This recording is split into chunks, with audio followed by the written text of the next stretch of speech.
Welcome, everyone. Good evening. Welcome to another show. It's your host, Danny Dhaiphong. And as you can see, I am joined by Scott Ritter, former UN weapons inspector and U.S. Marine Corps intelligence officer, now geopolitical commentator, analyst, journalist. Lots to get to. Scott, how are you doing today? How are you this evening? I'm doing great. Thanks. Yourself? I am doing all right. Thank you. So let's get right to it then, Scott. So maybe we can begin earlier today, it is February 13th as we are speaking, there was a report from Reuters from numerous so-called Russian sources that informed Reuters that Vladimir Putin indeed has been using various channels over the course of the last year to initiate some kind of diplomatic resolution to engage with the United States, supposedly around some kind of settlement to this conflict. Now, this comes at a very curious time after Vladimir Putin was on Tucker Carlson's program. He was interviewed in Moscow, where he, to the viewership of over 100 plus million people, he said to Tucker Carlson that indeed it's the United States that has all of the opportunities to end the conflict, and that he has not spoken personally to Joe Biden throughout the course of this conflict, and that while channels are open, he didn't make any indication of such a proposal. So, Scott, what do you make of these reports, and what can you tell us about these reports given this context of the Putin Tucker Carlson interview? Well, I mean, first of all, we have to be leery of anything we read in the media nowadays. Understand that there is a concerted effort underway in the West, in the United States and Europe, um, to try and belittle uh, the Tucker Carlson Vladimir Putin interview, to demean the Russian president in an effort to show him as being less than straightforward, forthright, etc. So, after an interview where he pretty much made it clear that there's only one channel open right now, and that's the intelligence channel, and they're talking about prisoner swaps, but little else. To suddenly have the media come out and say, no, no, no, Vladimir Putin is making efforts. First of all, what does that mean? Vladimir Putin is making efforts. That means that the side that's winning the war, is the side looking for an off ramp. It just makes no sense. Vladimir Putin and his top diplomats have said for some time now that they're open to negotiated settlement, but the negotiations have to be realistic. There isn't a realistic position in the West. Ukraine's position is absurd. I mean, return to the 1991 borders. I mean, you and whose army? Because it's not the Ukrainian army. That's being destroyed. NATO isn't going to intervene. They don't have anything to intervene with. The fact is, the West is the one that is desperate for a negotiated solution, but they can't come up with a formula because Ukraine won't let them come up with a formula. It's difficult, almost impossible for the West to consider a negotiation with Russia without Ukraine being on board, because otherwise, what are you negotiating? So I don't put any faith in these reports. They make no sense logically. And the one thing anybody who's been following Russia for some period of time knows that the Russians are inherently logical. They don't behave in an illogical fashion, and they are protective of their president, meaning that they aren't going to be doing things that undermine the legitimacy and credibility of Vladimir Putin. When he speaks, his words carry weight, and it's impossible to consider that the president would go on an interview that everybody knew was going to be, it was going to break the internet. Everybody knew it was going to be one of the most widely watched events in modern media history. To go on there and commit to something that would be debunked, um, days afterwards. No, this is, I believe, wishful thinking on the part of people in the West who um, either are desperate for an off ramp because they recognize what's happening to the Ukrainian military. It's collapsing as we speak. I mean, it's falling apart.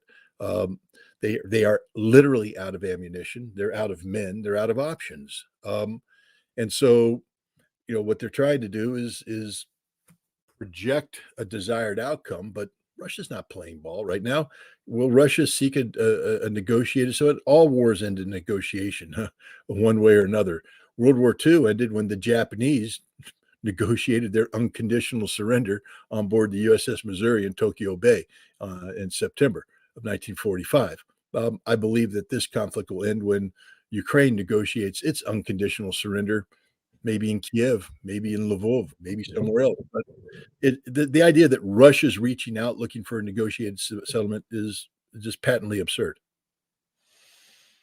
Yeah, and the reports from Reuters talk about how it's the United States that rejected such a ceasefire deal, and they cite that, or they don't even indicate. There's no indication of why, but there's a reference to Vladimir Putin was unwilling to cede territory. So this, I wonder if you can make sense of this, because why would Vladimir Putin pick up the phone or speak through intermediaries? They mentioned maybe Arab leaders, leaders from the Middle East, delegates, some kind of intermediary from these allied countries, so-called neutral countries. Why would he speak in any form about ceding territory? To me, that seems No, very strange, especially after this interview.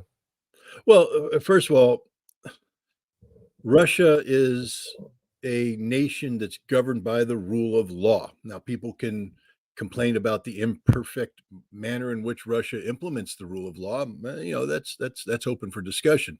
But understand this: the Russian Constitution is quite clear about how Russian territory is treated, and the Russia has absorbed 5 new territories since 2014, Crimea in 2014, and then as a result of 4 referenda in September of 2022, they have Kherson, Zaporizhia, the Donetsk People's Republic, and Lugansk People's Republic. This is Russian territory. This is Mother Russia. This is Holy Russia. No Russian president can negotiate this way. It's literally impossible. So the idea that Vladimir Putin's calling up, going, "We're going to give away some territory. We'll make concessions," is absurd. It's wishful thinking. I think what it is that the Russian president, in his interview with Tucker Carlson, made it clear that Russia is willing to negotiate, but that they won't make any concessions on territory, for instance. And I think Reuters may have talked to somebody in the National Security Council who said, well, then it's a non-starter, because unless Russia is willing to make concessions on territory, because the U.S. has been whispering, we may give them Crimea. Give them, they have it. You're not getting it back. It's Russian forever now. In exchange for what? You want Russia to give up Kherson? Can't. It's part of Russia. You want Russia to give up Zaporizhia? Can't. It's part of Russia. Give up Donetsk? Can't. Lugansk? Can't. Russia can't give anything up. It's like asking Russia to give up Vladivostok, St. Petersburg, Moscow. You can't. It's all Russia, and it's Russian constitutionally. And the Russian president, no matter how powerful you think Vladimir Putin is, he literally cannot go and give up pieces of Russia. So the whole concept here is flawed. But again, I think what you're seeing with Russia is, it's sort of this indifference. Yeah, we're willing to negotiate, but since you're not, we're just going to take it by force, and there's nothing you can do to stop us. Yeah, and can you speak to, because this interview with Tucker Carlson, we haven't gotten the chance. I covered here on my channel, but we haven't gotten the chance to speak about it. It seems that this piece of information, this has been swirling for quite some time. This idea that Putin is signaling in some form for a negotiated settlement, for some kind of peace deal, that he is the one reaching out to his NATO counterparts or US counterparts. But in this interview with Tucker Carlson, Putin was just so clear. And you said Putin broke the internet. The interview broke the internet. The level of sophistication of how Putin laid out Russia's, not just its position in this conflict, but why Russia has behaved the way it has toward NATO and the United States, was so clear that it would really take a lot of mental gymnastics to try to validate and verify now these reports coming out. It's almost like two different just it's like Jekyll and Hyde. They're two different things Yeah. altogether. So could you talk about this interview, your reactions to it, and in particular Vladimir Putin and his articulation of Russia's actual position here and where this conflict has gone and is going and where it's going? Well, the interesting thing is when Tucker Carlson introduced the interview, he said, "Look, I'm going to show you this interview. When it starts, you're going to, I ask a question, and then the Russian president goes off on, a 20, 30-minute expose, and I thought it was filibustering. Well, I mean, with all due respect, look, Tucker Carlson is not a Russian expert. He admits it. I mean, he makes no bones about it. He's new to the topic. I mean, he's an 8-day wonder. And what I mean by that is he went to Russia for 8 days and suddenly he's been enlightened, which is good. It's a good thing. Anybody who travels to Russia in 8 days will be enlightened, especially Moscow, a huge city that's got wonderful infrastructure, clean, everything works. It's There's no American city that is the equivalent of Moscow. No European city is the equivalent of Moscow. Moscow is unique. St. Petersburg is unique. Tucker didn't go there, but my point is, his job was to bring Vladimir Putin's voice to 1 billion people, and he succeeded. I mean, and in that, there's no one else in the world that could have done what Tucker Carlson did. So he needs to be applauded, but we need to make sure we understand Tucker Carlson didn't understand hardly anything that Vladimir Putin was telling him, especially the history. Vladimir Putin spent a long time going through the history of the formation of Russia and the concept of Ukraine and why he believes it's an artificial construct. But in doing so, he said some things that a Russian historian or somebody who was, capable of putting into the proper context what Putin was saying, it set off a light bulb. Prior to this interview, Vladimir Putin, made answered a question to somebody, and he basically said that Odessa is a Russian city. Odessa, of course, being the Ukrainian controlled city with a majority Russian population, at least through history, on the Black Sea, the major seaport of Ukraine today. He said it's a Russian city. They feel the same way about Kharkov in the north. They feel the same way about Dnipropetrovsk in the center, Mykolaiv just to the northwest of Odessa. Russian cities. Why am I saying this? Because throughout his historical discussion, class, we'll just call it a class. He was giving us a class in Russian history. He kept talking about the right bank and the left bank of the Dnieper River. And he kept saying things like the right bank, had the history of Austro-Hungarian involvement, nascent Ukrainian nationalism, things of that nature. But the left bank was always Russia. The left bank was always Russia. And he kept going back and forth. The left bank is Russia. He said, back then we called it the New Territories. Well, what do they call it today? The New Territories. And as he kept going through and making this emphasis, it became clear that Vladimir Putin was saying that this conflict doesn't end until all of New Russia is part of Russia. And so all these people saying that Vladimir Putin's calling around saying, I want to give you back territory, you didn't listen to what he was saying. What I was hearing from him is Odessa is a Russian city and will be a Russian city. Dnipropetrovsk, Mykolaiv, Kharkov, these are Russian cities. The left bank of the Dnieper River is New Russia and has always been and will continue to be. And that's what I heard. And I think most students of Russian history, most people who study Vladimir Putin's speeches would agree with me. In fact, I haven't found anybody who disagrees with me yet on this one, anybody who's knowledgeable about Russia. And this puts the whole Reuters, Putin calling up to give away territory thing to bed, because it's impossible. Putin was saying the exact opposite thing during this interview. That 30-minute history lesson was literally, I mean, I will tell you this. If I were in the CIA and I used to work with the CIA back when they were SOVA in the Cold War, when they were Soviet analysis. The best Russian Soviet analysts in the world, they would have gathered around and they would have had a round table where people had taken it apart, and they would have gone through everything he said, and the conclusion would have been, and they would have written a paper straight to the President of the United States. Vladimir Putin is signaling that he is going to capture 4 new territories before this war ends. That would have been the paper. And the CIA would have put it in front of the president and said, this is sort of what's going to happen. Now, maybe the CIA is doing that today. I don't know. It's been so politicized that, it can't. Maybe the CIA has been given talking points that you can't do anything that promotes a Russian point of view, that your job is actually to promote something. Yeah, we saw that, for instance, with Saddam Hussein and weapons of mass destruction. Nobody in the CIA went around and said, hey, UNSCOM, the United Nations, have been doing this job. They account for 95%.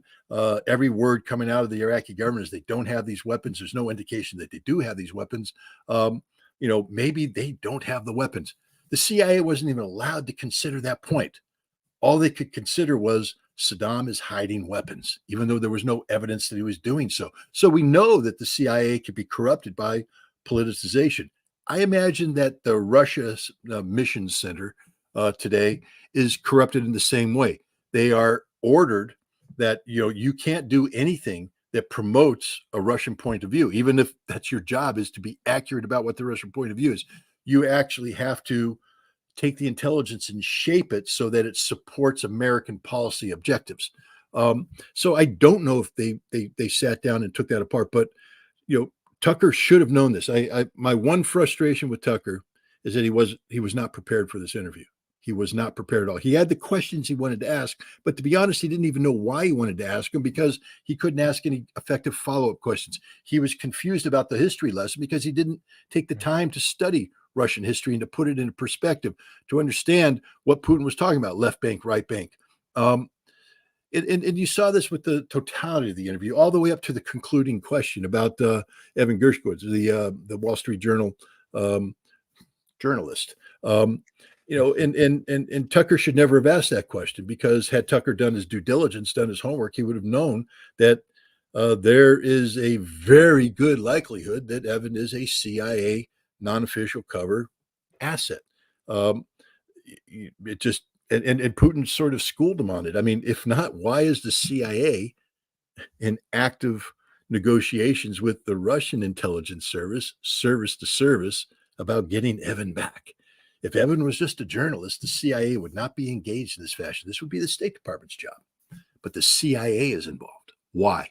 Evan's a CIA asset. And Putin was basically saying that, the services are involved. Well, let the services handle this one, But Tucker was ill prepared. But again, I don't think it was his job to be prepared for this interview. I think it was his job to have the interview, let Putin speak, and let those words be heard by a billion people. And in that, Tucker succeeded.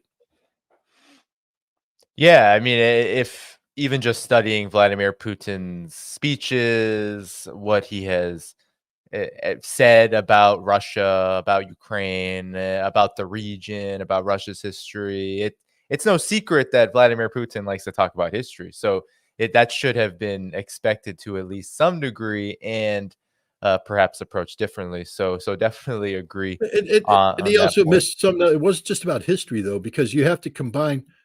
I mean, okay, let's say you had a bingo card. Let's say we played Carlson Putin interview bingo card.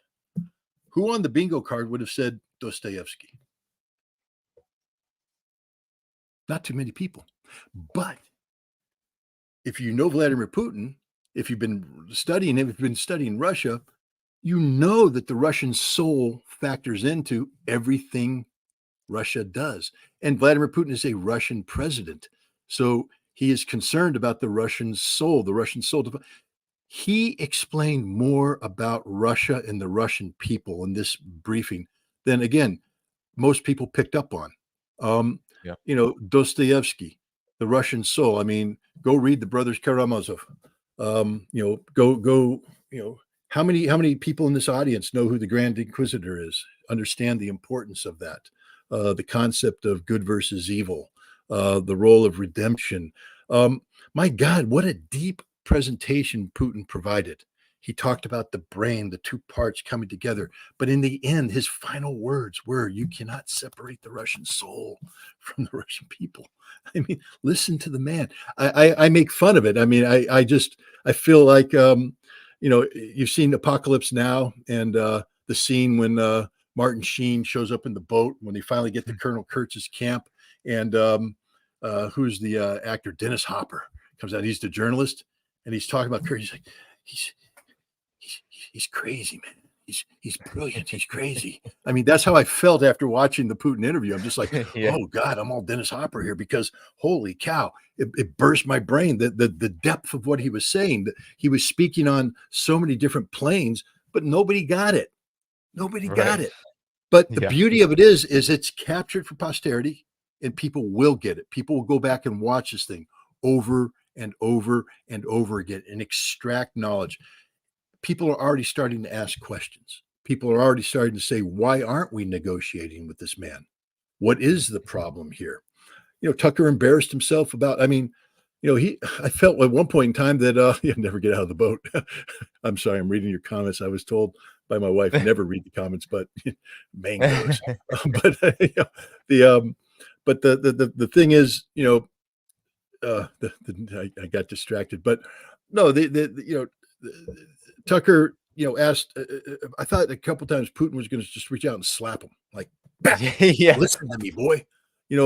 Especially when Tucker, like an idiot, with total. I mean, my God, if you had done your homework, you would have known never to say this. But well, the Nazis were 80 years ago. I mean, that was, dude. I will tell you right now, Tucker, you should have called me up. I would have told you that in May, when I was there for the Victory Day celebration, when I went to all of the museums and I went to all of the memorials. I mean, one of the most touching museums was actually in Sevastopol. There's a fortress there that held out and finally had to surrender, and most of the people in there died. But you're in there, and they have a room, and you go in there, and and then you see the stars, and then you see the faces of the people, and the constellation is talking to you. The constellation are the faces of the 27 million looking down on you, saying, do not forget us. Do not bring shame to our memory. Never forget what we died for.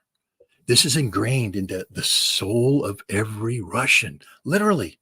I mean, Americans often, will roll their eyes. Why? Because, hell, we don't celebrate World War II victory anymore. When was the last time we had a national holiday? I mean, if we do celebrate, we're going to bring out the beer, pop the beer, do the barbecue, get drunk, play loud music and all that. Right. Victory Day is a solemn day there. These people, they have the damn Immortal regiment, where, because all the veterans have died now, the veterans used to march, but now, they're all 100 years old. What they do is millions of Russians come to the street on Victory Day with photographs of their ancestors who fought in the war, not just died, but fought, people who served their nation, and they march the Immortal regiment. The memory will never die. The memory will never die. The memory will never die. And Tucker Carlson said, well, it was 80 years ago. Tucker, you shouldn't have said that, man. Putin almost snapped your neck off. I mean, he leaned in there and he said, I think he said, it's an interesting question, but it's a disgusting question, because disgusting, it means you don't know what you're talking about. You just insulted the entire Russian nation. And again, Tucker's job wasn't to go in there and be the PhD. His job was exactly what he accomplished. I mean, again, nobody else in the world at this point in time could have done what Tucker did to bring the attention. I mean, he had the help of Elon Musk and X, but the point is, 300 million, the numbers may approach 1 billion by the time this is done. I mean, come on, man, that's unprecedented, and Tucker deserves all the credit in the world. But Putin, throughout this interview, was just looking at him. I mean, look at the body language of Putin. He's just sitting there going, you didn't the faces. I mean, you could literally take screenshots almost every couple of seconds, and it just meme worthy, because Putin's face was so. I mean, he's a very animated, charismatic speaker when he is in his element, but at the same time, yeah, there were just many opportunities for him to make a lot of interesting faces given what he was being But the what he thing was being that I've learned about the Russians in interacting with them, is they're very forgiving of they don't expect me to be a PhD. All right. I mean, and I'll talk with them and you can see them going, you got that about 80% right, Scott, but you got to work on the last 20%. But you tried. That's the important thing. You showed us enough respect to actually try and learn about this. And we respect you for it. We appreciate you for that. We appreciate the effort. You made an effort. That's all they want. They want to be respected. Not to be worshipped, not for us to fall on our knees and pray, but just to say, hey, I respect you enough to try and learn your history and to try and put it in a proper perspective. Tucker Carlson was so disrespectful in this interview. Now he'll claim he wasn't, but I'll counter that he was, because you're interviewing the president of Russia. It's sort of like the biggest interview of modern times, and you weren't prepared. You didn't do your homework. You didn't show them the respect. You couldn't put their history in a proper perspective. You couldn't comprehend their history. You couldn't ask appropriate follow-on questions.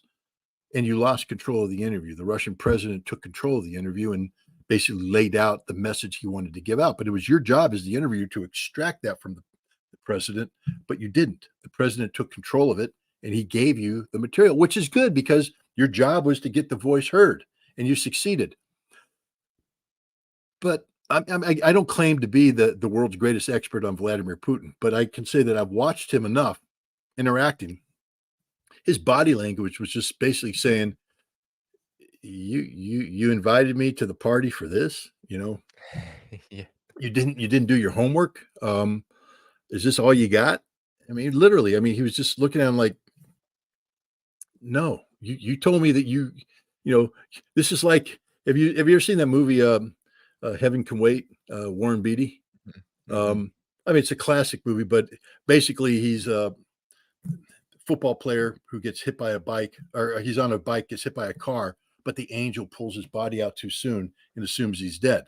But it wasn't his time. He would have survived that, but his body got cremated. So now if they find him a body, and long story short is he wanted to get back and play football. So he was a billionaire. So he bought the football team and then he got a tryout. Okay. So he's at the tryout. Now at the tryout, in order to win, he has to show up and actually be physically fit, know the plays, know the stuff. And he showed up and he did it. I feel like Putin felt like he was the coach of that football team, the Los Angeles Rams. And Tucker Carlson was saying, hey, I want to try out. Give me a chance. So he gave him the shot. And Tucker Carlson came there and he was on a pogo stick with a clown face saying, I'm ready to play NFL quarterback. And Putin's like, no, you're not. You told me you wanted this interview. My God, 3 years you've been asking for this interview, saying you want this interview. We gave you the interview. And this is what you bring to the table? A pogo stick and a clown mask? You didn't bring NFL quality football skills? So, Yeah. I don't know. I can't speak for the Russian president. I don't pretend to, but just his body language alone was just like, no, man, you didn't do your job.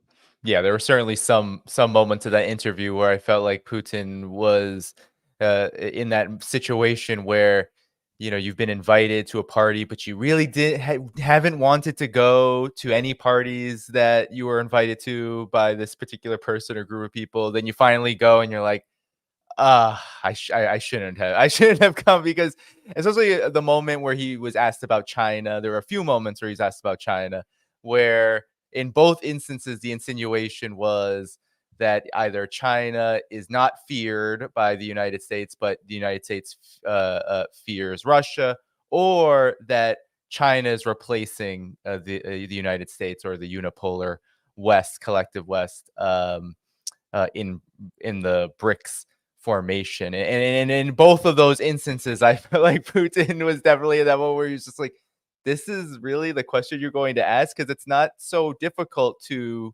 understand the China-Russia relationship, even if even all the things that you just mentioned, Scott, notwithstanding the history, understanding Russia, even if you don't understand any of that, you just do some cursory research and you understand that Russia has a very different viewpoint than that. So to even ask that question is interesting. But I also hope that Tucker took the following lesson away, because I saw him in Dubai. I think it was yesterday. He was speaking at Dubai, and he said, I mean, he's what I call an 8-day wonder. I mean, he went to Russia for 8 days, and suddenly he's been awoken, which is good. But hey, Tucker, what would happen if you went to China? I mean, you're sitting here, you're such a xenophobe. You hate China. You're trying to, pit China against Russia and all this stuff, negative. Do you think for a moment, Tucker, that if you went to China and gave China 8 days, interviewed, Xi Jinping, maybe, do you think your mind would be blown? I mean, high-speed trains, they actually work in China. There's a whole bunch of them. Clean infrastructure. I just think that, Tucker, if he's truly open-minded, his next step should be to go to China. I think he was crudely trying to create a situation where he could pit Russia against China as some sort of neoconservative fantasy of which is weird, which is strange, because you're with Vladimir Putin, who is not going to entertain that to any significant degree. But continue. No, I mean that. Well, Putin's like, we don't get to pick our neighbors. Yeah, China's our neighbor, whether you want us to be or not. They're there, and we just happen to be getting along great right now. He talked about trade, balance in trade, because that's one of the big things. I mean, you saw this with and Tucker Carlson. I apologize, Tucker, if you're watching. I don't mean to be picking on you. You did a great job. Could have done better, but you did a great job. But right. Joe Biden did the same thing. Listen, you remember when Joe Biden met with Vladimir Putin back in June of 2021 in Geneva in the lead up to this whole special military operation, trying to talk, and then his press conference afterwards, well, I shouldn't talk, but I'll talk about it anyways. I told Putin, man, you don't want to do this. China's big and they're going to take over your economy, and you need to come over to us. You need to break apart. And, I'm just sitting there going, didn't the CIA brief you on anything, boss? I mean, why would you say something so utterly stupid? I mean, I know by just watching Russian news that Vladimir Putin and Xi Jinping actually like each other. They actually attend each other's birthday celebrations. They make pancakes together. They have real conversations, human to human conversations. It's not superficial like the kind of crap you pull on them. And if you think that your little statement there in Geneva was going to suddenly make Vladimir Putin go, oh, bang, damn, I should have had a V8. You're right.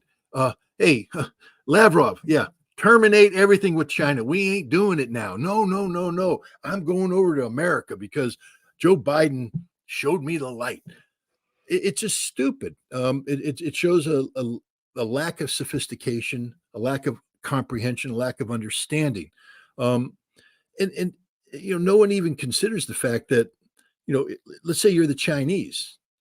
You're looking at how the West is posturing against Russia, going, if you remove the word Ukraine and put the word Taiwan, that's the same thing they're doing to us. And if we let them get away with it with Russia, they're going to turn around and try to do it with us. So the place to stop the West right now is Ukraine. And China has finally come to the realization. I mean, their new defense minister came out and said, we're with Russia all the way on Ukraine. There's no daylight. We're, because in the past they were like, we like the Russians and everything, but Ukraine, Westphalian principles, we can't, not anymore. China went, we're with Russia 100% on Ukraine, 100%. There's no daylight, because they recognize, finally, China realizes that what the West tried to do to Russia through Ukraine is exactly what they're trying to do to China through Taiwan. And again, the CIA's job is to know this. The CIA's job is not, your job as an intelligence officer is never to tell your boss what they want to hear.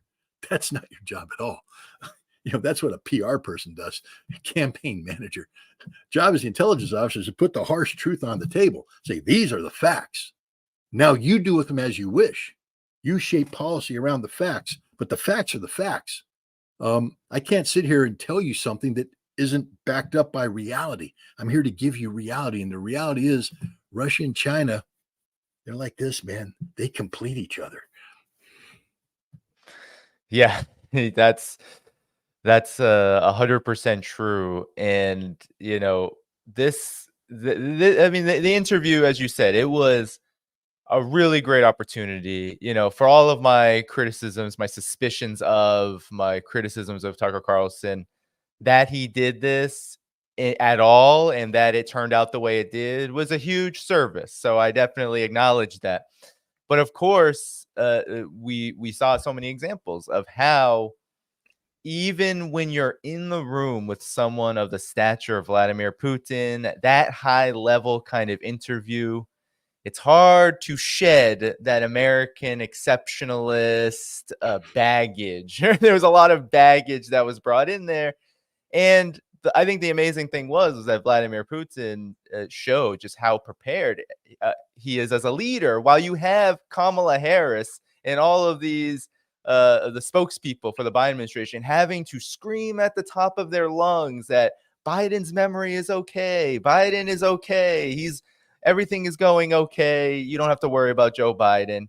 As he's mistaking the Egyptian president with a Mexican president, and just having one memory lapse after another. Vladimir Putin just was interviewed, and what was supposed to be, I don't think it was that tough of an interview, but at the same time, it is a risk to go to the Western media of any kind, even an independent now like Tucker Carlson, and go there and just give the Russian perspective. It is something that obviously takes a lot of care, and it's a huge decision. And the fact that Putin did that and just hit the ball out of the park without seemingly even trying, I think just shows the vast differences of where Russia is right now and where the United States is. And so anyway, last reactions to maybe this interview. We can. Well, let me just say this. I don't know how Tucker prepared for this, to be honest. I mean, he hasn't told us how he prepared for it. He is a professional. Tucker may have done this on purpose, may have, done this, to this ill-prepared interview to give Putin the chance to say what Putin wanted to say. Because Tucker's questions were sophomoric. They were simple. But I don't think so. I think Tucker thought that he was prepared. I'll tell you who was prepared: Vladimir Putin. Again, as someone who's been a Putin watcher for 20 plus years, look what Putin did with Angela Merkel. He knew she didn't like dogs. And so Putin comes in all friendly and he brings his dog and has his dog hanging out by her and she's uncomfortable. He threw her off, but it's a test, because if she's a pro, yeah, the dog's there, she's uncomfortable. But now by being uncomfortable, Putin gets to test her to see how prepared she is, how she performs under pressure. I mean, the guy wasn't a KGB agent for nothing. I'm not saying that that's how he approaches everything. It's standard practice. If you're a good politician, every politician tests people.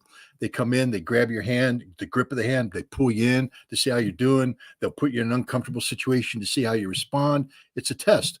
And you saw Putin, Tucker asked this question. What the first thing Putin did? Took control of the interview by telling a long history lesson. Now, if Tucker was prepared, instead of interrupting and talking about the relevance of this, he would have come in with a question, and Putin would have went, aha, did his homework. Okay, now he's back. Boom. Now now we're boxing. Okay, because he came in, he gave me his jab. I pushed in. I got him in the corner. He comes back with a question. Now we're boxing. Now we're talking. Now I'm going to do this, and Putin would have respected that. But instead, what Putin did is basically said, screw it, Tucker. I'm bringing the dog in the room.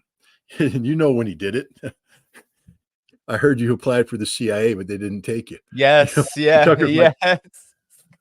I mean, right at that point in time, his Tucker, face, stone face. He did not want to touch that. That was the end. That was the end of Tucker's controlling the interview, and from that moment on, Putin took charge, which is what Putin did. He realized that the guy couldn't box, so he hit him, and then Putin just went on and gave his answer. He kept going. Do you got anything else for me?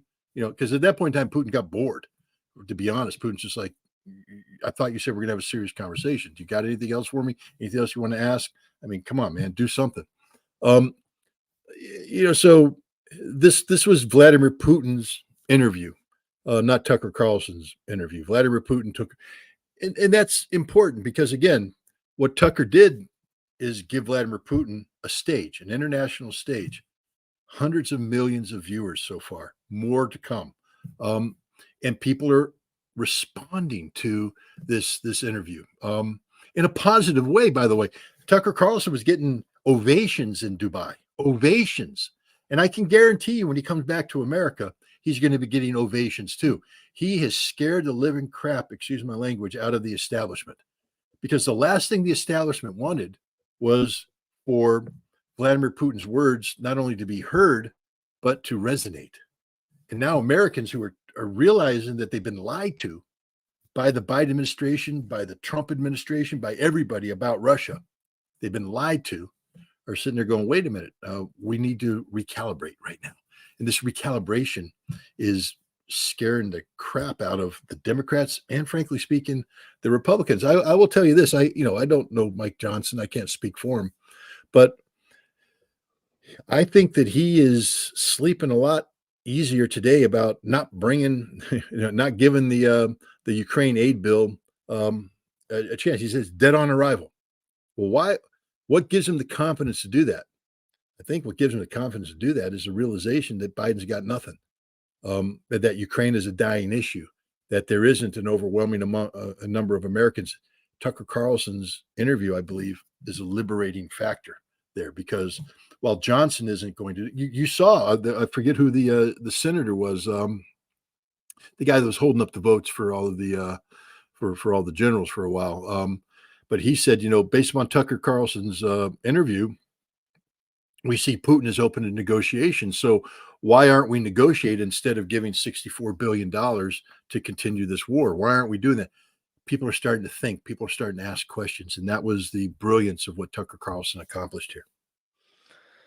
Yeah, definitely. And Tucker Carlson's interview, the immense interest in it alone is pressure enough because it shows just so starkly in an election year. I mean, every year is an election year in the United States, it feels like, but in a key election year, it's obvious that that interview, the energy around it, the fact that it's already gotten 100, 150, however many plus million views ongoing, that's pressure enough to demonstrate people in the United States and the collective West, but if we're just talking about the United States, aren't that interested in the ongoing quagmire the United States wants to place it and continues to place itself in Ukraine. But yet they're very interested when given the opportunity to hear the other side, which shows that maybe there's more interest in the other side than is allowed to be generated. And that alone, for me, feels like political pressure there that the political class understands. Maybe the neocons don't understand this, but certainly those who are using, whether they're genuine or not. I don't always think that Republicans are genuine about the Ukraine question, but they understand that to align with their counterparts on Ukraine at this juncture with regard to funding is political suicide. So that's enough to align and go, and it runs parallel to that interest in Putin's interview. Any final thoughts on that before we move on? No, I agree with you. I think we've beat this horse enough. All right, so Scott, there's also there's a few things I wanted to also get to. Perhaps we can move on to some of the nuts and bolts of what's happening in Ukraine. So you mentioned the funding bill that appears dead on arrival in the House, but there's all sorts of hoopla, of course, around the passage in the Senate of this major $60+ billion Ukraine funding bill, which I think is what $100+ billion for the three wars that the United States finds itself in Asia, Gaza, and Ukraine. But you mentioned the huge issues that Ukraine is experiencing on the battlefield. All eyes right now are on Avdiivka. It appears that the Western mainstream media is conceding heavily that Avdiivka is very close to a Bakhmut type situation of going in Russia's favor, that the situation for Ukraine is terrible. And there's also the political issue, and to comment on this, Zaluzhny is gone. Valery Zaluzhny, he's gone. Now you have the butcher of Bakhmut, Alexander Syrskyi. And as this literal figure who's responsible in Bakhmut for sacrificing many, many Ukrainian soldiers to the point where the Politico, this rag of the Western mainstream media, is reporting that Ukrainian soldiers are telling them they are FUCKED because of this guy coming in. He is now saying that Ukraine is changing its strategy. Breaking news. It is now only interested in holding the line. So, Scott, help us make sense of this situation, these contending but interrelated developments.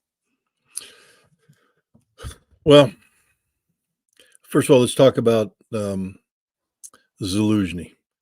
He's a popular general, popular amongst the Ukrainian forces and popular amongst the West. He was the face of Ukraine at the Ramstein contact group in Germany, where Ukraine would meet with NATO, European allies, and convince them to basically turn over $150+ billion worth of assistance, military assistance, equipment, training, money, etc.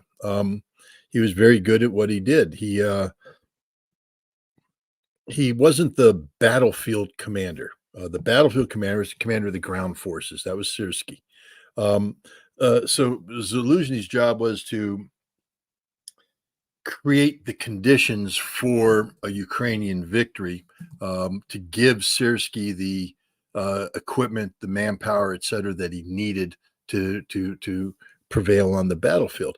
Syrskyi has a mixed record. In 2014, he was the commander of the Ukrainian army. The Battle of, I'm going to butcher this, but Debaltseve or something of this nature in northern Donetsk, near the Donetsk-Lugansk border.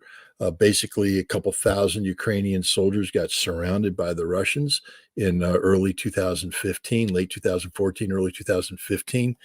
Vladimir Putin has talked about this battle, and he said that the biggest mistake he made was not terminating the Ukrainian army at that point in time. He said, we could have done it. We had them. All we had to do is just finish the job, kill them all, and that would have been the end of the Ukrainian army, and that would have been the end of the problem of Donetsk and Lugansk. It would have solved itself. But France and Germany intervened. Hollande, the president of France, Merkel, the chancellor of Germany, came in and begged Putin not to allow this slaughter to take place. And so thus was born Minsk II. And Putin says he regrets this because the West clearly wasn't negotiating good faith. As Merkel and Hollande admit today, that was a sham. They were just buying time to rebuild the Ukrainian army to get the in position to finish the job on Ukrainian terms. But Syrskyi was the commander there, and he got a reputation for being very aggressive and getting the Ukrainian armies, butt in a sling. He was too aggressive. Syrskyi was the ground commander for the defense of Kiev. I'm not going to denigrate him. He, clearly the Russians didn't take Kiev. I don't think Russians were trying to take Kiev. Russia was doing a political maneuver trying to get Ukraine to the negotiation table. So Syrskyi's accomplishments in Kiev, have to be taken with a grain of salt. Russia wasn't pushed back from Kiev. Russia voluntarily withdrew from Kiev as part of the terms of the discussion. Putin mentioned this in the interview. Syrskyi also was in command of the Kharkov offensive in the summer and fall of 2022, after the Ukrainian army had been rebuilt with $48 billion of U.S. Lend-Lease money, equipment, European equipment. And the Russian army had, again, withdrawn from large swaths of territory, and over 50% of their forces in the Kharkov region had likewise withdrawn to Russia for refitting. So the Ukrainians attacked. Maybe the Russians should have been better prepared, but Syrskyi was able to push the Russians out of Kharkov to their current defensive positions. But in doing so, he lost a lot of men. That 60,000 man army that NATO had built up was eviscerated, and they had to build the army up again. And then Syrskyi engaged in Bakhmut. Many people were saying, "Hey, just give the Russians Bakhmut, pull back to the high ground, and dig in and save these lives. We need these lives for the summer counteroffensive." The summer counteroffensive wasn't supposed to be 90,000, supposed to be at 160,000 troops, but 70,000 of them got butchered in Bakhmut by Syrskyi, both the defense of Bakhmut and then once Bakhmut fell, the continuous attacks to try and recapture it that cost tens of thousands of Ukrainian lives. Syrskyi is responsible for that, and Syrskyi, of course, was the ground forces commander for the failed counteroffensive. The name Butcher comes because he's very aggressive and he doesn't shy away from throwing away life. Zelensky liked Syrskyi. You see, one of the problems that Zelensky had with Zaluzhny was that in December of last year, Zaluzhny gave an interview with The Economist, I believe, where he said, "Look, we've reached a stalemate." And Zelensky's going, "You can't use that word. It doesn't matter what reality is. My job is to go out and get nations to give us equipment. And they're only going to give us equipment if they think that by doing so, we can fulfill their fantasy of strategically defeating Russia, which requires us to be aggressive on the battlefield to inflict harm on Russia so Russia suffers losses so that there can be a political collapse of the Putin government. We need to be aggressive, aggressive, aggressive." And Zelensky's going, "We can't. We don't have anything left. We've thrown it all away. We're done. We have to go. It's a stalemate, and we need to go over on the defensive." And so, Zelensky also viewed Zaluzhny as a political threat. Zaluzhny was saying, "Hey, maybe I could do a better job." There's some leaked conversations where Zaluzhny allegedly says some things about Zelensky that aren't very flattering, but he clearly has a low opinion of the Ukrainian president. And the rumor was that he believed he could do a better job. If there was going to be an election that there should have been in March, Zaluzhny might have beat Zelensky at the polls. So Zelensky's had his, the crosshairs on Zaluzhny for some time to get rid of him. And finally, he decided it was time to pull the trigger. Zaluzhny was no longer the general who was able to fulfill the vision set forth by Zelensky. This created a crisis because when he first tried to fire Zaluzhny said no.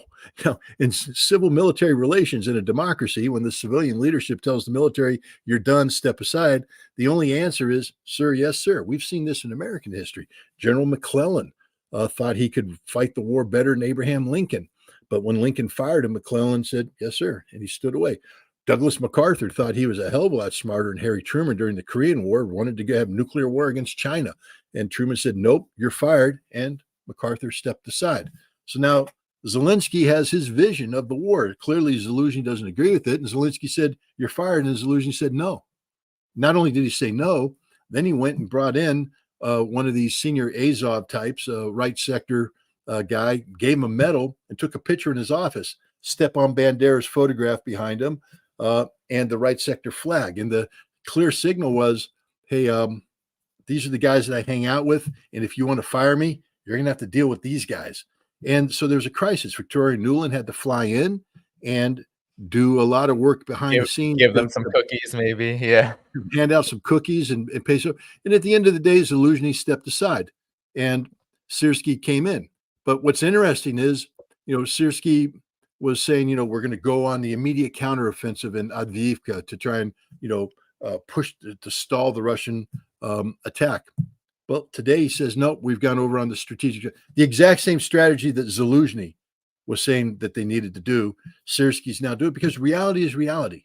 But the difference is, I think when Victoria Nuland engaged, I think there was a coming to minds between Zelensky and the Americans now about the direction this war is taking. I think even the Americans are telling Zelensky, "Hey, stop with the fantasy of achieving a battlefield victory. You can't. We got nothing left to give you." Hey, so let me tell you something, Zelensky. That money ain't coming out of Congress anytime soon. All right. I mean, even if if Mike Johnson said no, it's dead on arrival, the Democrats are saying, "Well, we're going to try a parliamentarian, maneuver." It takes 30 days to get to that point. In 30 days, Ukraine is going to lose 50 to 60,000 more men. They don't have anybody else coming in. Syrskyi is doing what Zaluzhny was saying he wanted to do, but now Zelensky supports it because Zelensky understands that he can't allow fantasy to govern his actions, that the reality of the battlefield has to match the political reality that he has to get his allies to accept the fact that the best thing Ukraine can hope for right now is a stalemate, the stalemate that Zelensky was articulating back in December. But the problem is, this isn't a stalemate, it's a rout. This is the collapse of the Ukrainian military, and there's nothing anybody can do to change it, which now brings us back to the earlier story that you had about Reuters. The Reuters article isn't about anything that Putin did. The Reuters article is about the panic within the West about how do we find an off-ramp. And they're putting ideas out there that are fantasy, but that what it's doing is it's creating the notion of a negotiated settlement. It's saying that this war won't end with Ukraine regaining its 1991 territories, pushing Russia out of Crimea. This war will end only through a negotiated settlement, and probably one that gives Russia all the territories that it currently possesses, and that the best bet Ukraine can have is to hope that by suing for peace early on, they get to retain the four that Vladimir Putin has indicated are part of the new Russia concept. Yeah, and there's just it's so interesting too, as you mentioned, Reuters again, and the reports of Putin reaching out. It's almost as if there's this broad recognition now, and especially in the United States' political class, that this conflict isn't going the way that they imagined it would go, or maybe I've thrown around the idea that maybe they didn't imagine it to go anywhere, any certain direction. There was hopes, maybe there were aspirations. However, there might have been an understanding among some in the blob of the foreign policy establishment that it's not so easy to take down Russia, and that then gets me thinking, well, okay, well, if you say Putin wants a peace deal, then one day, sometime in the near future, you say, we agreed. You can try to frame it as, oh, this was Putin's idea. Putin came to us. We didn't come to him. We were strong this whole time. And look, Ukraine did better than we imagined, because that's another narrative out there now. Ukraine has done better than we could have ever thought. Look at what they've been able to do. They've been able to hold the line. They've been able to push Russian forces back. Look at how strong Russia is compared to Ukraine, how big it is compared to Ukraine, and yet Ukraine stood up to Russia. That's another big narrative. So, on the other hand, though, you also have, various Western media publications, I believe Business Insider, the latest, saying things are really bad for Ukraine, and there really is no ceasefire or peace deal or anything in sight. So, Scott, could you just delineate a little bit what actually is happening right now on the battlefield? I know Avdiivka is really where everyone's eyes are, but at the same time, I know that there's a broader situation that this all points to. Look, the way this war was, the positional war, one of the things that made it difficult is the weaponry that both sides have, the precision artillery, the drones, etc., make it difficult to mass your forces. And so the battlefield is defined by a series of small unit engagements, fighting for tree lines, fighting for a height, fighting for a corner of a village, and you amass the force necessary with the supporting arms to take that piece of land, and then what happened immediately is the other side counterattacks, and if they counterattack with sufficient support, they push you back. And so you were basically having this seesawing operation taking place, and no movement on the battlefield. What Russia was doing was creating the conditions there where they were killing more Ukrainians than the Ukrainians were killing Russians, but still the battlefield didn't move very much because Ukraine had sufficient manpower. Again, I just want to point out that, according to Zelensky, Ukraine has about 880,000 men under arms. Now, he made that statement about a month ago, and given the casualty rate, say 40, 50,000, I'd say that they have 830,000 men under arms today. And next month, they'll have 780,000 men under arms. And then the next month, they'll have, 720,000 men under arms because they're not getting any more manpower. They're losing stuff. And now you realize, well, while that's a large number of men, they've got to man a huge frontage and they've got to protect against a potential incursion from Belarus. And they have to screen off the Transnistria region. And suddenly that's not a lot of men anymore. And the more casualties you suffer, the thinner your lines get, and you don't have the forces necessary to do these counterattacks. So what's happening right now, and it's happening right now as we speak, Russia's continuing the same intensity.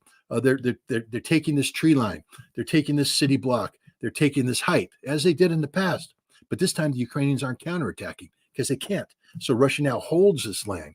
And then the next day, they take another tree line. They take another city block. They take another height. Every day, 500 meters, 1.5 kilometers. It's not huge. These aren't 20-kilometer thrusts.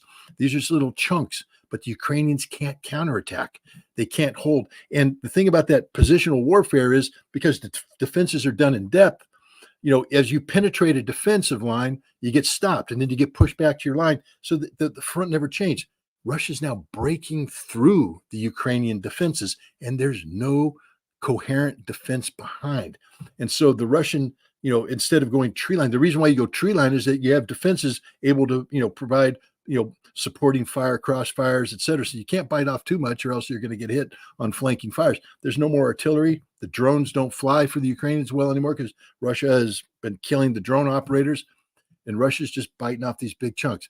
Adviivka is falling because Russia is able to make big incursions into the city, and there's nobody to counterattack. There's no counterattacking force. The defenders there are dying. You can't even rotate them out. They've run out of ammunition. They're hungry. They're wounded. And nobody's relieving them. This is the reality of the battlefield throughout the front. It's happening everywhere. I would ask people to go back and study World War II battle. It's called the Collapse of Army Group Center. Took place in the summer of 1944. German Army Group Center, huge group of forces defending the central front on the Eastern Front, and the Russians launched a counterattack or launched an attack. And the Germans, of course, very effective defenders, are starting to defend, but they didn't have the troops to counterattack, to push back. And eventually the Russians broke them down and the front just collapsed. And that's what we're getting to right now. And you hear the panic in everybody's voice because everybody sees it in the West. They're going, holy cow, the Ukrainians are becoming so thin that the Russians are going to come through and there's going to be nothing left to stop them. And at that point in time, Russia pushes up the Dnieper River. Remember Vladimir Putin's speech about history. The left bank is Russia, and that's what's going to happen. Yeah, and many have made predictions that 2025, I believe there's a goal on the Russian side that 2025, this will have been resolved in some form or another. Do you feel like that's the case? Yeah, I'm wondering your thoughts about that, because on the one hand, you have Russia obviously in this commanding position on the battlefield and also in all sorts of other areas that we have covered here, economically, politically, in terms of its legitimacy. All of this, even its narrative now around Ukraine is widespread, agreed with, or at least validated by most of the world. But at the same time, you still have the United States, you still have NATO, while they have cooled on maybe the official position on Ukraine that they began with and ran with.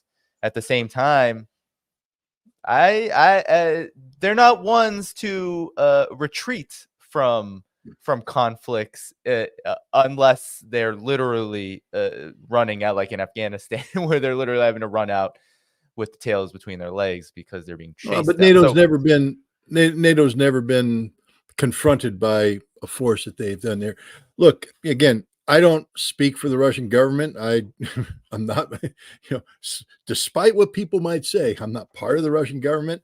But I have spoken to senior leaders, military and civilian alike, and basically the feeling is that something very major, I mean, that the war will enter a completely new phase sometime in May of this year. And I think that what they're talking about is the collapse.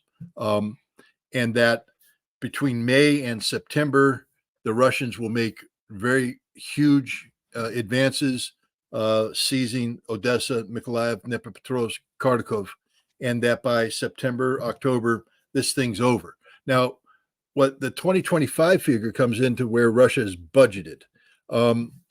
Because Russia, I think, expects that the demilitarization will be accomplished by September of this year. But then you have the issue of denazification, the political aspect of it. And so you have to continue to fund. Plus, Russia has to take into account NATO's overreaction. Not that NATO will get involved, but I can guarantee that with this collapse comes NATO panicking and insisting that they get 300,000 troops up on the Polish border, and that can't happen in a vacuum. So Russia has budgeted for continued military buildup to counter that. But at some point in time, the defeat of Ukraine will be absolute, and the West will have to learn to live with this defeat, with this outcome. It will be sort of the European version of Afghanistan, where at the end of the day, there's nothing they can do. There's literally nothing they can do to change this outcome. Ukraine is being defeated. Ukraine is being destroyed. The NATO gambit has failed. And now NATO will have to fall back and figure out what they're going to do about it. And this is where, Russian diplomacy comes into mind, because right now NATO's talking about, Russia talking moving on to Poland, threatening the Baltics. Russia's not going to do any of that. I mean, Russia's not going to sit there and pretend that the Baltics aren't being idiots. They're not going to sit there and pretend that Finland isn't being suicidal and all that, but they're not going to attack Finland. They're not going to attack the Baltics. They're not going to attack Poland. They're not going to attack Romania. What Russia wants to do is bring stability to Europe along the lines of what they proposed back in December of 2021. You remember those two draft treaties, one to NATO, one to the United States, about a new European security framework? Well, you're starting to hear a lot of people in Europe saying, hey, that's not a bad discussion to have with the Russians right now. And I think, for instance, Germany, you've got the inherently contradictory postures of, Bauer, Admiral Bauer, the head of the military commission or whatever he is, German, talking about, we have to prepare for war with Russia, the imminence of war with Russia. Within 20 years, he talks about it. Within 20 years, dude, you're not going to be alive in 20 years. You don't know what's going to happen in 20 years. It shows you the stupidity of that. But the point is, let's say he said within 2 years. How is Germany going to do that? They're deindustrializing as we speak. Their industries are collapsing. They're fleeing the country. Their economy is shrinking. And so in all of this, and it's bringing about, social reaction. The German farmers are in a near revolutionary state right now to bring down the German government. And in this, you suddenly have this lone admiral who's gone insane, talking about war. We have to rebuild. We have to build, a new German army. With patriotic Germans. There are no patriotic Germans, dude. They don't care. They don't share your fantasy. Germans aren't running around with the German flag on their shoulder anymore. They're not signing up to join your army or your navy or your air force. So now he's talking about, the German people have to prepare for war. You need water and food and radios and batteries and all. And the German people are going, dude, we just want an economy that works, And so I think you're going to see Europe, all of Europe, undergo this transition where the political and economic elite that got them into this position where their economies are collectively collapsing are going to be pushed out of the way, and a new political and economic elite is going to emerge. And I think you're going to see sanity prevail. I mean, what's Germany's quickest route to the restoration of their economy? Cheap Russian gas. Boom. And I think that's the direction you're heading. So I think Russia's going to exploit that. I do believe that there's maneuver room in the next 5 to 10 years for Russia and Europe to get their act together to, denuclearize. I mean, get those American bombs out of Europe. Don't let bombs go into Poland. Try and stop the bombs going into England. Russia can withdraw their nuclear weapons from Belarus. maybe a new conventional forces in Europe thing where they start bringing down, because it's to NATO's advantage. Why spend $300 billion to build up a military that will never be able to stand toe to toe with the Russians, meaning, attacking Russia? Russia's never going to attack NATO. But so I think sanity will prevail. And I think that's the posture that Russia's taking. But what Russia can't do is a half measure. What I mean is everything I just talked about, sanity prevailing, is predicated upon a decisive Russian victory. Europe has to be presented with a reality, a non-negotiable reality. What you see with all of these wishful thinking musings in the media is, for instance, a lot of people are saying we want a stalemate. Well, what's a stalemate? That creates a 38th parallel situation, like the Korean conflict, a frozen conflict, which means that Ukraine, as it currently exists, still exists. This entity called Ukraine, which is a cancer to Russia, still exists. That NATO will flow in weapons by freezing the conflict. Some in NATO believe at that point in time, NATO troops can come into Ukraine and create a de facto reality of a NATO, of Ukraine being a NATO member with Article 5 protections of this nature. Russia will never allow that. Russia will never allow a frozen conflict, a 38th parallel. This is fantasy. Russia has to solve the Ukrainian problem once and for all. And that means literally the destruction of the modern Ukrainian state as it's currently configured. The absolute elimination of Banderist ideology, this ultranationalism that exists, Ukrainian ultranationalism, has to be purged. It can't be allowed to exist inside Ukraine. It really can't. And Russia has to convince the West to not allow it to exist in diaspora. That's going to be a tough sell in the United States and Canada, but I do think you can get other nations to agree that Banderist ideology should go to the way of, Hitler's Nazi ideology, meaning it should be widely recognized as being evil in nature, destructive to European values, and shouldn't be allowed to exist on European soil. But this can only happen if Russia wins the war decisively, and Russia's on the path of accomplishing this.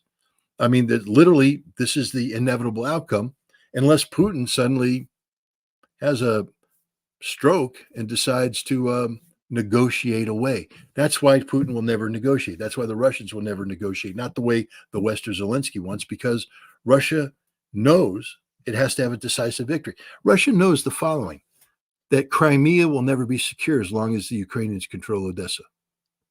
And you can thank Great Britain for this. You can thank the British who went in and said it would be very clever for us to build these underwater drones to give the Ukrainians Storm Shadow missiles and to use Odessa as a launching pad to attack the Crimean Peninsula, to attack Feodosia, to attack Sevastopol.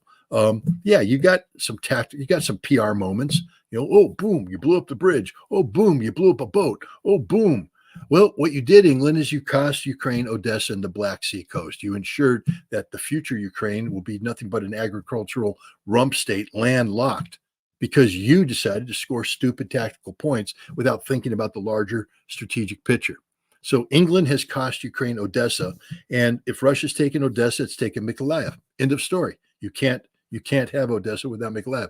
And if you're taking Mykolaiv, you have to take the rest of the left bank of the Dnieper, Dnipropetrovsk, and Kharkov. It's over. That's what's going to happen. There's nothing going to change that, and that's the reality the West is going to have to learn to deal with. Yeah, yes, indeed. I mean, I think all of that certainly is playing out and will play out in the coming days, weeks, months, dare I say, years. Scott, I wanted to transition quickly to maybe a couple more stories. One, of course, is what's happening in Gaza. So Israel is on the assault, on the offensive, you could say, as they have been for many months now.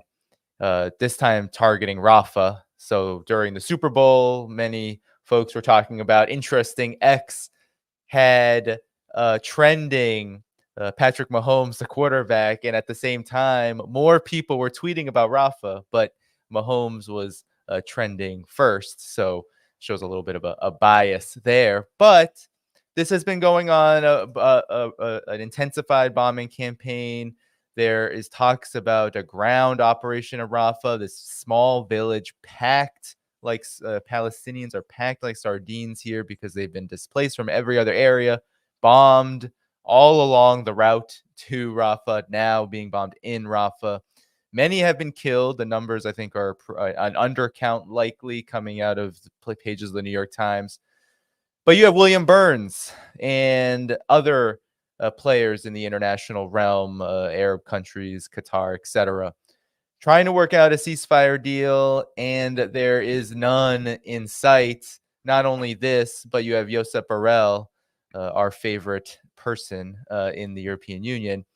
He, the EU so-called foreign policy chief, he has come out publicly and said Netanyahu just doesn't listen anyway, so he's not really going to listen. So, Scott, your reaction to all the latest updates in Gaza and the larger Middle East situation that is being, of course, fueled by the U.S. and Israel?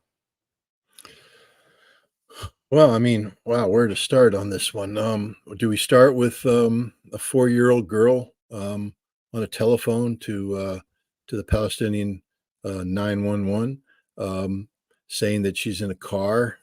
They'd already listened to her 15-year-old cousin phone in live and be murdered by the Israelis. You hear the machine gun fire, you hear the bullets hitting her body, and she's dead. So now this 4-year-old girl calls in and she says, somebody come and save me. Somebody come and save me. And then they send 2 paramedics. They coordinated with the Israelis and said, we're sending 2 paramedics. The Israelis said, okay. They did everything the Israelis asked them to do. And when the paramedics arrived on the scene, they were then killed by the Israelis.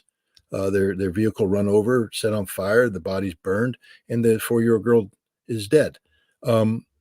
Is this where we begin, where the Israelis are using 4-year-old children as live bait to lure in paramedics to murder them? It's not unique. The Israelis do this over and over again. How about the doctor who's in surgery and the Israeli sniper shoots him while he's in surgery? How about the people trying to arrive at a hospital for medical care that are shot? The mother taking her child across the road, shot. The child wounded.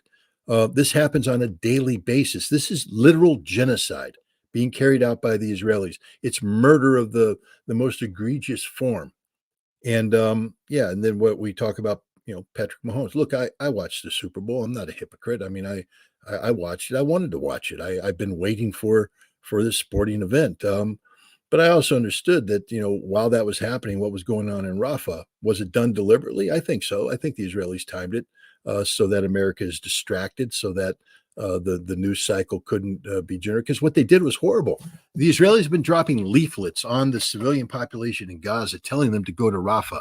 That's where they'll be safe. So about 1.6 million of the Palestinians did go to Rafah. They're crammed in there. And now the Israelis start to take down the hospitals, attack the schools.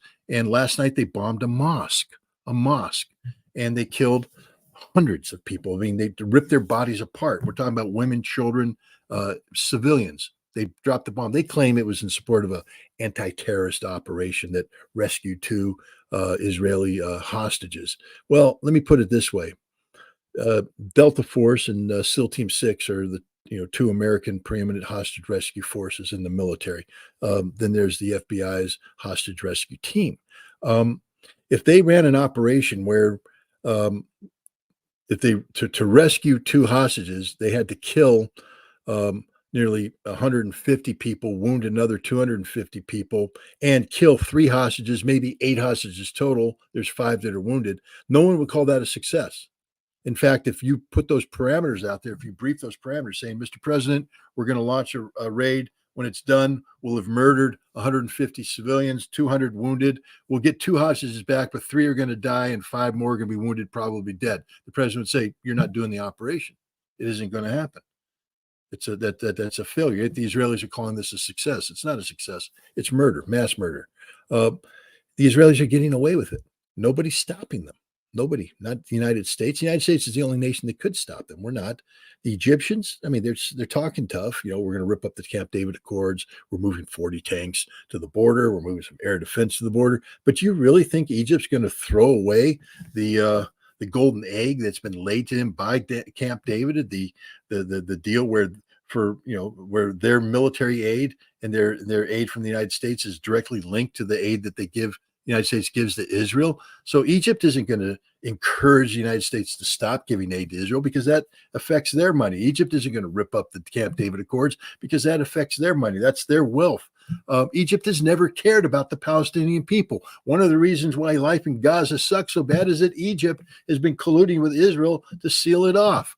And suddenly the world's saying it's up to Egypt to save the day. Egypt's not going to save the day. No one cares about the Palestinian people. The Jordanians don't. Hell, the king of Jordan was in the White House the other day, Super Bowl Sunday, and didn't, I was waiting for the what's that movie, Love Actually, the big Christmas movie where Hugh Grant's the British prime minister, and he has this scene where he's doing a press conference with the American president, and he just tells him off. You're not a friend. Boom, boom. I keep waiting for the Love Actually moment for somebody, some world leader of stature, to sit there with Tony Blinken or the president or some American official and say, no, you suck. No, we're not doing this anymore. We're done. You're bad. You're not a friend. This isn't how it's going to operate. But nobody ever does it because that's Hollywood. That's fantasy. That's where people actually have a moral, that have a spine and moral courage. There's no moral leader out there right now. Saudi Arabia is making noises, but they're not going to do anything. Turkey's making noises, but they're not going to do anything. Iran, they're not going to do anything. Hezbollah, they're not going to do anything. I think the Palestinian people, the only hope they have is Hamas. Hamas continuing to resist. And by doing so, and by exposing the criminal nature of Israel, to create a reaction, to continue this reaction around the world, because the United States is never going to do the right thing in Palestine because of the Palestinian people. We don't care about them. We just proved it. Super Bowl Sunday. We were silent while 150 women and children were blown into tiny little pieces by the Israelis. We were silent. We didn't do anything. But we do care about the global South turning their back on us. This is what hurts. This is where American ambassadors are writing in saying, hey, we're losing the world. In October, we have the BRICS forum meeting in Kazan in Russia under Russian leadership. And BRICS is going to start becoming, first of all, they doubled in size from 5 to 10. The 10 new members are going to be there. They're going to talk about increasing their expansion, but they're going to start creating institutions that replicate what the G7 does, what the G20 does, institutions that allow now for foreign policy and economic policy to be coordinated amongst the BRICS members. BRICS is the global South. And so as Russia starts attracting the global South is taking a look at the United States saying, we don't want to have any part of this anymore. You guys are horrible, what you did here. That could be the impetus for the United States to do the right thing and stop Israel. Look, as long as we allow Benjamin Netanyahu to stay in power, and remember, we allow this to happen, we could terminate him today, right now. The president could pick up the phone and say, Bibi, you're done. You can't get rid of him, a sovereign state. Well, you ain't sovereign enough because we will stop all the money. We will pull the plug on every deal we have. We will force AIPAC to register as a foreign agent. We will do a whole bunch of stuff that you don't want us to do, that none of your colleagues want us to do if you don't step down. We can make him step down today, right now, but we don't because we don't have the guts. We don't have the cojones to do that. But we might once the global South says, we're done. And BRICS is the leverage. BRICS is the leverage. So if Hamas can continue to hold out, continue to deny Israel military victory, and by resisting, and by the world seeing the crimes of Israel against the Palestinian people become even more politically relevant. Look, the Biden doctrine. I don't know. Did you read the Tom Friedman piece in the New York Times about the new Biden doctrine? Oh no. It talks about a new Palestinian state. We really have to fight for it. Yeah, but Tom, what you used an interesting word, demilitarized. How can you talk about a sovereign Palestinian state that's demilitarized? So what does demilitarized mean? It means that Hamas, who has won this great victory by withstanding the Israeli onslaught, has to step aside. That isn't going to happen. So, you know, I don't think it's all over for the Palestinians, but I'm telling you right now, anybody who thinks that the Egyptians are going to be the cavalry, that the Jordanians are going to be the cavalry, that Saudi Arabia is going to do the right thing, you're waiting in vain. This is Hamas's fight. Maybe Hezbollah will step up to the plate. I don't know. They promised, but remember, Hezbollah is a political party now, just not just a resistance militia. It's a political party that has to take care of Lebanon. And I think, Nasrallah understands that, while on the ground, Hezbollah can fight the Israelis to a standstill, even take the initiative, maybe seize the Galilee, that Israel will blow the living hell out of Beirut, blow the living hell out of Lebanon. And that creates a dangerous situation for Hezbollah, because right now Hezbollah is a party that has a reputation of being good at governance, meaning that they care for all of Lebanon. And if they get involved in a war with Israel that causes Lebanon, who right now is in a precarious economic condition, political condition, to be destroyed, then that puts the future of Hezbollah at risk. Everybody looks out for their own best interests. Nobody's willing to sacrifice themselves for the Palestinian people. So at the end of the day, the only hope Palestine has is the continued resilience of its population and the ability of Hamas to hold out.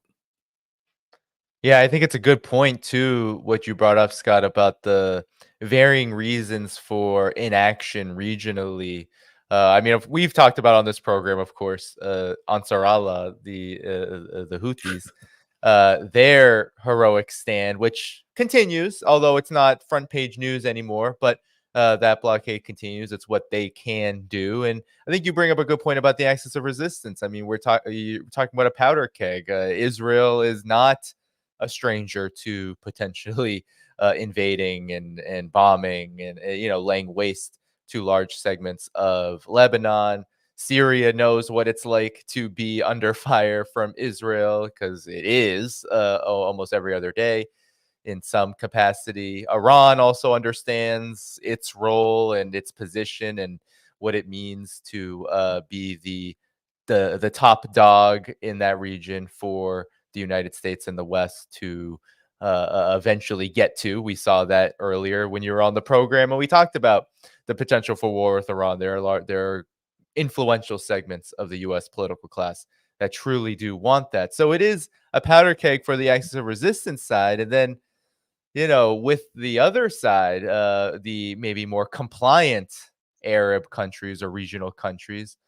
I think this was underestimated maybe at the beginning. I think many people thought the situation is so dire. So, yeah, of course, Saudi Arabia and Jordan, they will take a stronger stance. But at the same time, many of these countries have been so deeply connected to, especially the United States, not to mention growing ties with Israel, but especially the US's influence that remains, even if there's BRICS and all these great developments. It doesn't mean that something as sensitive as the Palestine question, something that is so monumental, would change the entire region. What happens there will change the entire region. So, Saudi Arabia, Jordan, these countries, their leadership, that they feel like that would be political suicide for them. What are the consequences? They're not thinking about the Palestinians; they're thinking about themselves. And so, I think you bring up a really great point there. But I'll kick it back to you if you have anything that you want to add to the situation for Gaza and Palestine.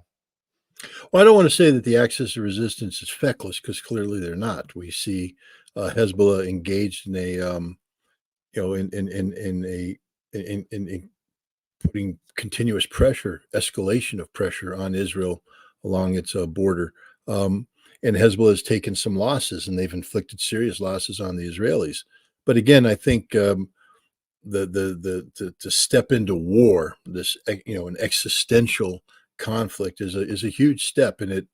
I'm not saying it's impossible for Hezbollah to do that, but I'm saying that um, Hezbollah will not gladly go in that direction. Neither will Iran. Remember, Iran just normalized relations with Saudi Arabia. Both Saudi Arabia and Iran are now members of BRICS. Iran is pivoting its economy for the first time in many decades. They've been able to get their economy positioned to overcome the strains put on it by U.S. led sanctions, Western sanctions.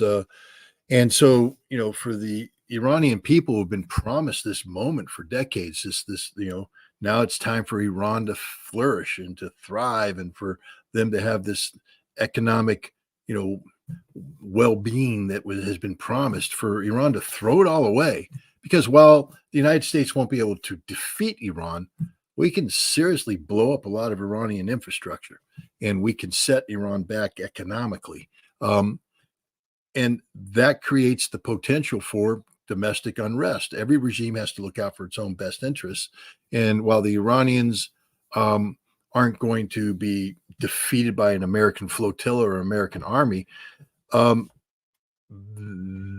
there is the possibility that unrest can happen from within. Now, people who study Iran, I'm one of them.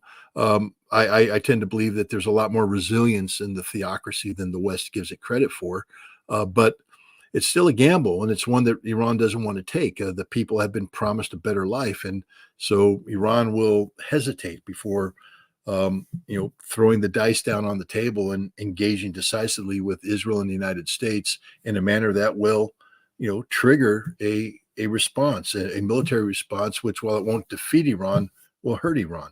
So I think there's a lot of hesitancy out there right now. The Houthi are about the only ones who basically said, Nothing to lose. Nothing to we've been lose. Yeah. doing this. We've been doing this since 2014. We don't care. We're doing the right thing here. But Right. the Houthi, they have limitations about what they can achieve. Yeah. And they will need Iranian support. If they're to escalate, Iran will have to provide them, newer generation of weaponry, etc. I'm just basically, again, it comes down to the pressure that can be put. There will not be a ceasefire as long as Benjamin Netanyahu is the prime minister. I firmly believe that, because he's equated a ceasefire with Israeli defeat. So as long as Netanyahu holds on to power, you're going to be seeing a continued escalation of military power. But even he understands that to trigger a conflict with Hezbollah would be not only devastating for Lebanon but also for Israel, and that he would pay the price. So I think this selfish self-interest, which is the prerogative of every sovereign state, is the one thing that's going to prevent this thing from exploding out of control. What Netanyahu is hoping for is that the Palestinian people crack before the international support for Palestine becomes so great that the United States compels him to step aside. So we're in that kind of race. It's very risky. I mean, it's literally like they've emptied out powder kegs, and you got a bunch of books of matches there, and a bunch of arson inclined kids, flicking matches around. Match connects with the gunpowder, it's going up. But I do believe that there's enough adults in the room that understand the consequences of that, and they'll manage this escalation so it doesn't get to that route. The tragedy is 4-year-old Palestinian girls are going to be getting on the phone, calling in for help, and help is never going to arrive, because the Israelis are murderous sons of bitches who are committing the most horrific war crimes imaginable, and nobody in the world cares. Yeah, I mean, I can't imagine also the decisions that you're talking about being made that we have where we can't be a party to, right? The decision for Iran or Hezbollah, these countries which there's a massive popular sentiment, not just worldwide, but it's been like this in the region for quite some time, a massive popular sentiment in solidarity with the Palestinian people.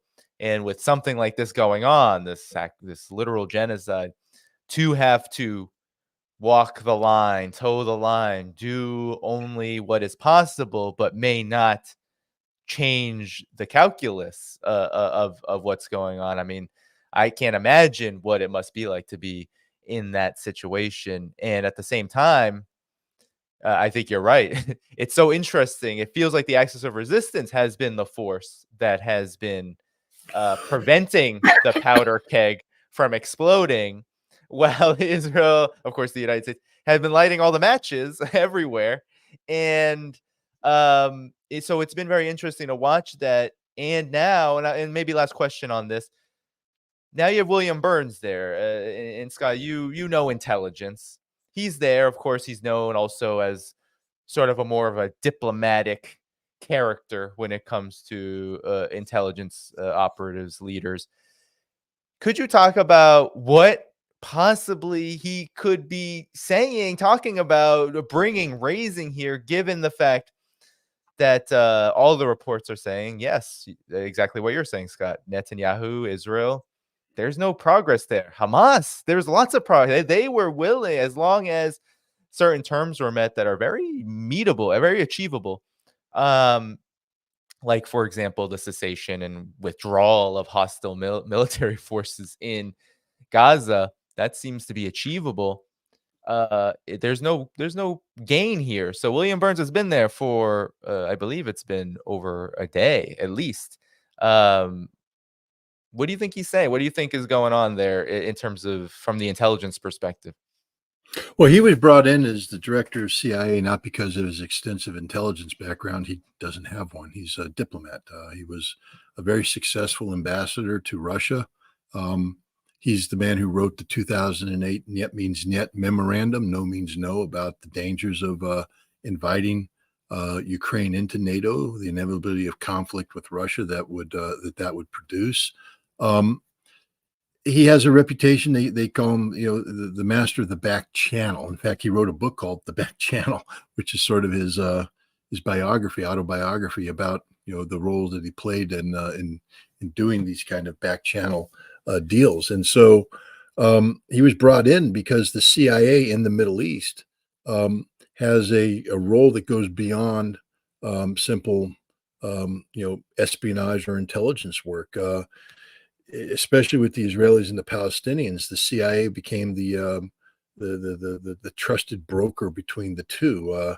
Where a CIA officer could meet with the PLO, meet with Fatah, and then go and meet with Amman, meet with Mossad, and get the security services to work with one another. The CIA actually built up a reputation and a body, a man pool, a pool of manpower that had this experience. And so I think that's the role that he's playing right now. His job right now is to get the security services, because security services at the end of the day, they always talk to each other, no matter what.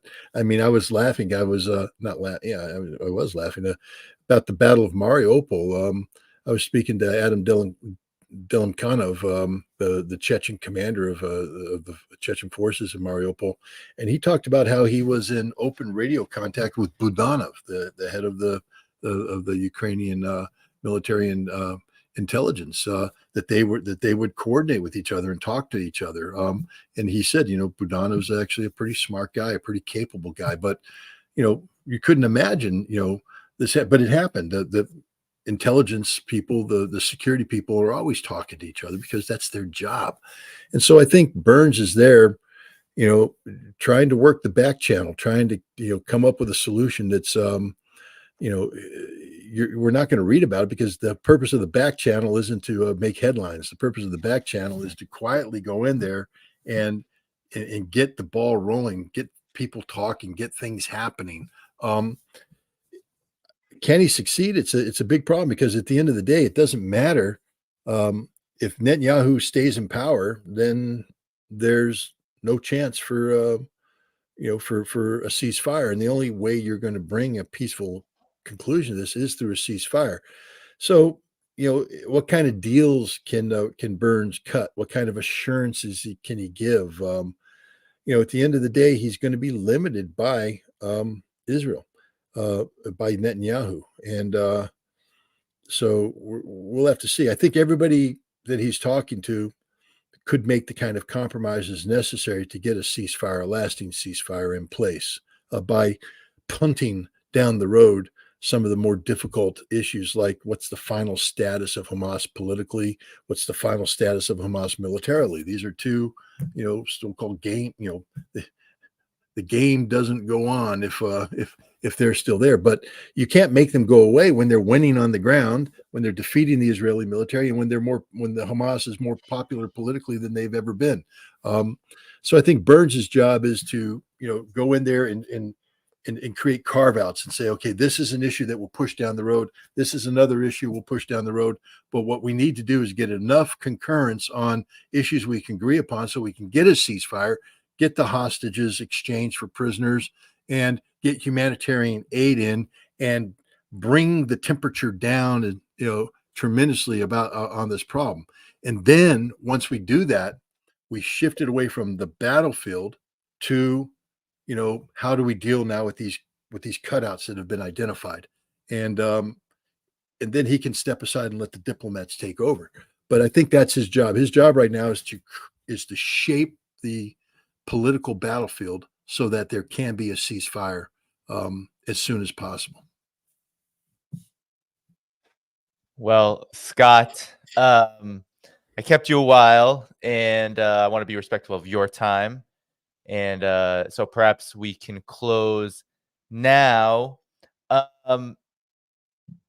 And one last thing, a Patreon member, if you could just maybe in a minute or less, or I know on U.S. Tour of Duty on your program, Ask the Inspector, you do very short answers 3 minutes for the to win. viewer questions. Yes, I have a Patreon member question from Fahim.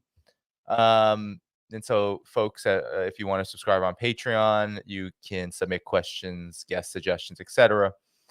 Find that link in the video description. But the question is, and I know you like this question, so it might be hard to answer in just a minute or two, but do you think that Putin went over history so extensively because he knows that Americans' versions of history is what happened just an hour ago, and it's important for Americans to understand the historical context? Do you feel like that was an underlying motivation for his focus on history, especially in the beginning?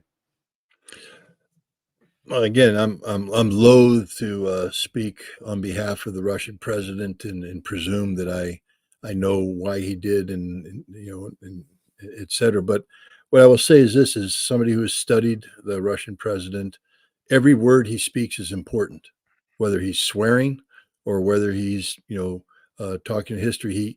He is very careful in what he says, and he understands that words have meaning, and when a president of Russia says words, that people are listening, and he is careful not to put himself in a situation where he overcommits verbally, or he understates. Everything is precise. It's done for a reason. And so there's a reason why he did that. And the reasons don't have to be, the thing about Vladimir Putin is he's a man capable of complex thoughts. So the reason doesn't just have to be to throw Tucker Carlson off. I mean, that's a desired outcome, but the substance of the words still matter.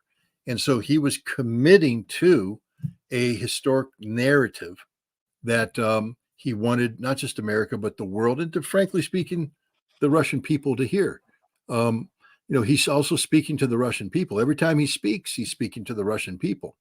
He treats them with that kind of respect. And so he's putting forward a narrative saying, this is the vision that I, the leader of the Russian nation, have from a historic standpoint. I'm committing to this narrative, and, people need to be aware of that. So I think also the Russian people, and I probably shouldn't read your chat, but I know you have some Russians in your chat right now, and we'll see if they agree with me or not. But the Russian people know Russian history, so they're able to read into the lesson that Putin is giving. They're going, oh, he's talking about left bank, right bank. He's talking about Ukraine, Russia, new Russia, and all that stuff. And the Russian people are going, okay, we get it. We understand, because, he hasn't been articulating an in-game strategy. I saw that when I was over there. People kept saying, how's it going to end? I said, don't ask me, ask the Russian government. The Russian government's the only one that can articulate, how this thing ends. That's a question that goes to the Russian government. The fact that you don't know the answer means the Russian government hasn't adequately communicated that to you. So I think what Vladimir Putin was doing was laying the foundation for this larger discussion of, how this war will end, what an end game looks like. So I think every word he spoke during this interview with Tucker Carlson carried weight, and I think it was spoken for a reason. Again, you can address different audiences. Like I said, I think he was addressing an American audience. That was addressing a European audience. He's addressing a Russian audience. Every word mattered, and that's hopefully another takeaway that people will have is you don't have to love Vladimir Putin. You don't have to run around with a Team Putin T-shirt or any of that kind of stuff, but respect the guy. And, respect the fact that he believes in what he's doing, that his belief is founded in fact, um, and respect, how he defines himself. There's a lot of people out there trying to define Russia. Well, that's fine and dandy. He spoke of the Russian soul. And my challenge to every American listening, everybody in the world, is why don't you go on a journey of trying to define what the Russian soul is? And if you do that, you might actually begin to understand the Russian perspective. John F. Kennedy gave a speech at American University in June of 1963. It's a famous speech. And one of the things that he said in the speech is that, we're in the Cold War, we had just gone through the Cuban Missile Crisis. And he said, it's imperative. We don't have to embrace what the Soviets are saying. We don't have to agree with what they're doing, but we do have to put ourselves in their shoes so we understand where they're coming from, what their perspective is. We have to respect that. I think Vladimir Putin basically, through this presentation, put down a giant pair of moccasins and said, jump on in, guys. Feel what it's like to be a Russian. Try to understand us. Try to understand our perspective. And anybody who takes the time and effort to do that, I think will be better positioned to understand what the best way forward is for the United States and Russia in terms of resolving the many issues that confront us today. Yeah, indeed. And I forgot to mention this. I'll just mention it briefly. From earlier, the way and when he was speaking to an American audience, I felt like every time he said something like, "Oh, Tucker, the time you applied for the CIA. Oh, who blew up Nord Stream? You You did. did. Oh, who what's my response to China being the new colonizer? Oh, that's a boogeyman story. You're hurting yourself."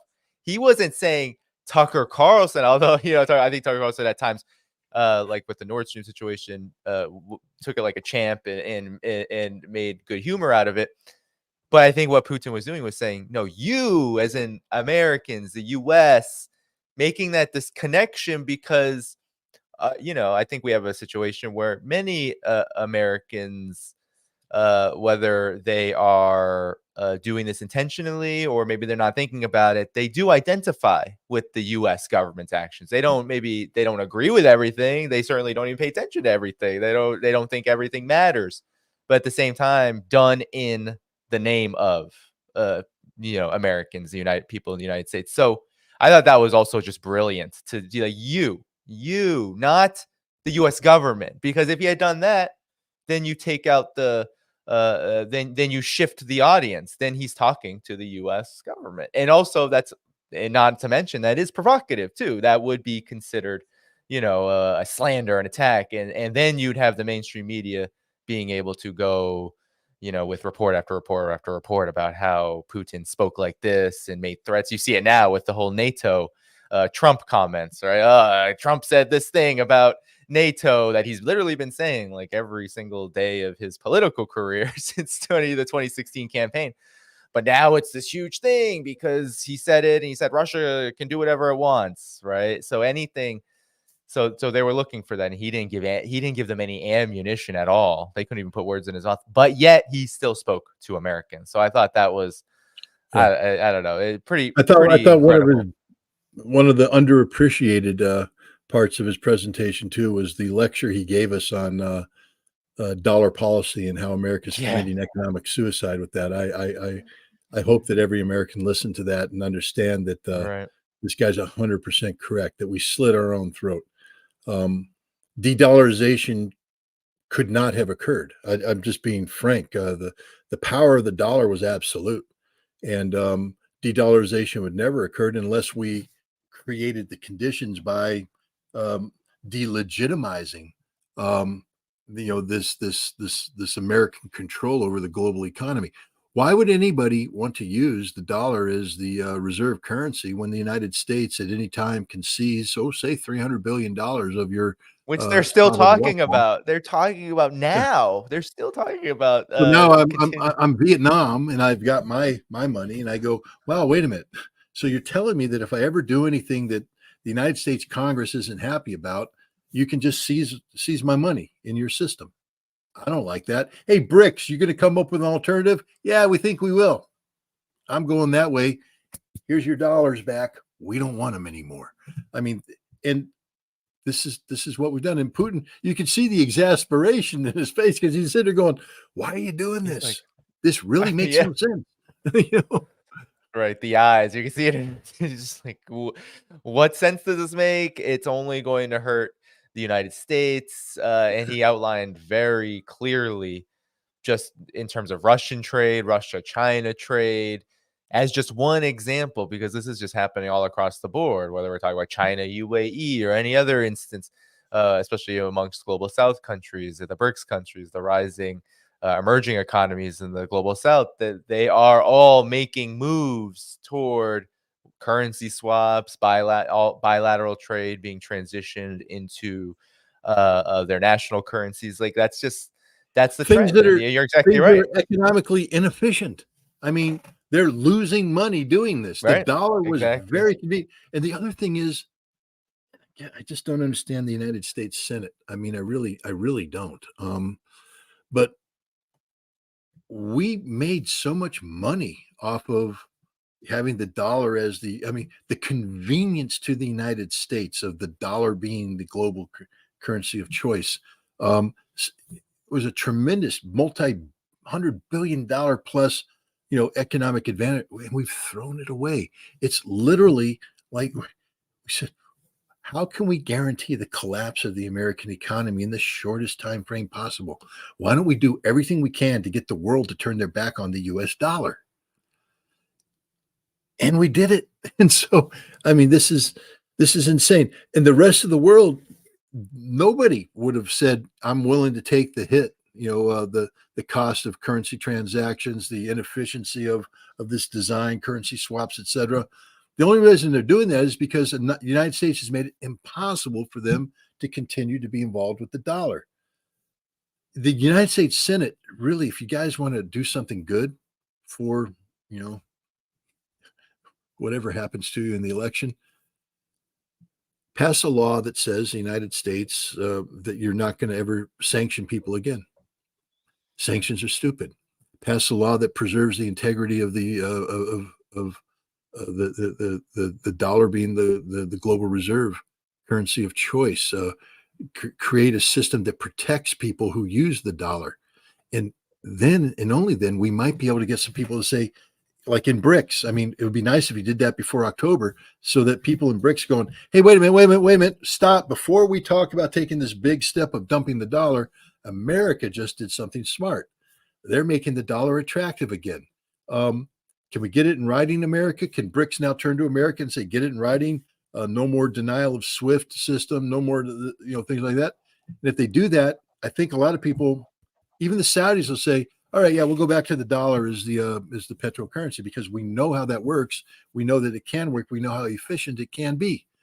But they can't do it if America is going to use that. Marco Rubio, who I despise, had a moment of honesty a while back when he was talking about Brazil, and Brazil was talking about de-dollarization. They were talking about doing transactions in other currencies. He said we can't allow this to happen. He said because if Brazil dumps the dollar, then we won't be able to control the Brazilian economy through sanctions.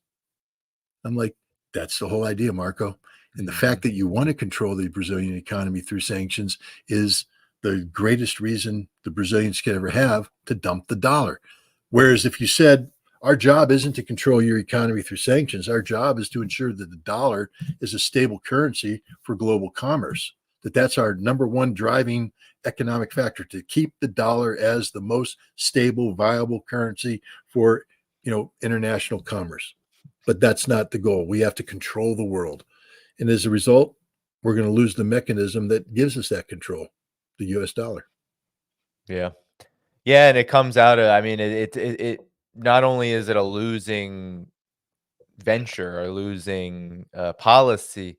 But it comes out of desperation because it's obviously coming out of a need to control Brazil's economy. Sure, yes, these are how these people think, and at the same time, the reality is, at least what isn't just abstract, is that this is directed toward very particular countries that the United States wants, obviously, to control, and they can't do it. And so it's gone to the point where they've turned to every, if there's a toolbox, they've opened up the whole tool. They've poured all the tools out, and they said, all right, let's throw the wrench at Russia. And that you don't throw wrenches, that's the thing, is that they're throwing everything they can at countries that are rising, that they can't control, and it's backfiring big time, because this was never going to end well if it means that you have to sacrifice economic stability or even economic influence for that very goal. Because the very goal of controlling a country like Russia, China, getting them to fall, destabilize them, weaken them, that's exactly what you're trying to do. So it's an interesting dynamic that I think is going to continue to play out on the world stage for some time to come. And I'm glad, Scott, that you are willing to spend your time with me to go over these things. So appreciate your time. I think it's time to close up, though. We've been here for a couple hours. So, Scott, I have your scottritterextra.com in the video description. Do you want any parting words before we head out of here on what people can expect? I know that you have an interview out. Maybe you can talk about some of those things, and then we'll head out of here. Yeah, when I was in Russia, I had an opportunity to interview Alexander Khodakovsky, the commander of the Vostok battalion. It's more like the Vostok Brigade, but this is, he's a former commander of Ukrainian Alpha Group, forces. And after Maidan, he and many of his soldiers basically said they don't support the ultranationalists, and they went to the Donbass and took up arms against the Ukrainian government. And he's been fighting this fight since 2014. One of the most experienced commanders out there. When I was preparing for the interview, because I did prepare, I was ready to have a conversation about drones and about artillery and about the modern, face of war, etc. We ended up having a very philosophical discussion about U.S.-Russian relations, and it's one of the more interesting interviews I've ever done. It was more like a conversation. Right. And so I would encourage people, if you go on my Substack, I published a short article that introduces that interview, and then you can watch the interview. We've put it out on Rumble and YouTube, but I think people would find that interview very interesting. And I continue. I wrote an article before I went to Russia on my Substack, "Sympathy for the Devil" Part 1, and when I basically introduced the concept of good versus evil in the world today, and how it influences individual decisions and the decisions of government. Part 2 is hopefully coming out on Friday, and I think I don't want to give away too much, but let's just say that the face of evil looks an awful lot like Benjamin Netanyahu, the face of the devil. So we'll see what happens. So yeah, that to look forward to. But again, all interviews I do, everything I write can be found on scottritterextra.com. Oh, Great, and I'll yes. give one last piece of news. Roger Waters was kind enough to allow me to use his song "Two Suns in the Sunset" for my documentary film. And Oh, so amazing. we're going to be producing a trailer for the movie. We're finalizing that based upon that song. And so hopefully in the not too distant future, the movie trailer will be out, and people can watch that as well. Well, we'll have to maybe get you and Roger on a stream or something, talking about that film. ScottRitterExtra.com. You can also donate to Waging Peace, the documentary that you are referring to. Yeah, so everyone, good night. Go to the video description. before you leave here, Patreon, Substack, PayPal, buy me a coffee, wherever you want to support. It's very much appreciated. Hit that like button before you go. Subscribe to the channel if you're new here. And I will return soon. Thanks again, Scott, for joining me. And I'll catch you all next time. Bye-bye.